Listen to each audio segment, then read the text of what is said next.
Amazon's autonomous drone delivery system. Hey guys, Derek here with the Closet Doctor, and I'm at Oshkosh International Air Show, and we're here, and I'm at the Amazon booth. I'm going to give you a quick walkthrough of their delivery drone. It's super cool. So one of the cool things, there's a couple of drone companies here, but these guys have set this one up. It's got 6 electric motors on it for redundancy, but it flies through the air horizontally like this, but the whole thing rotates to land.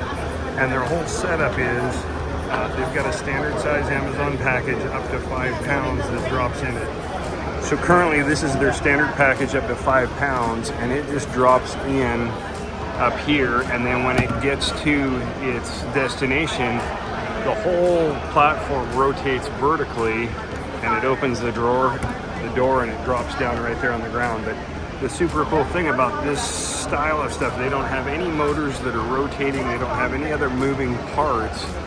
The whole mechanism rotates, keeping it simple and lean.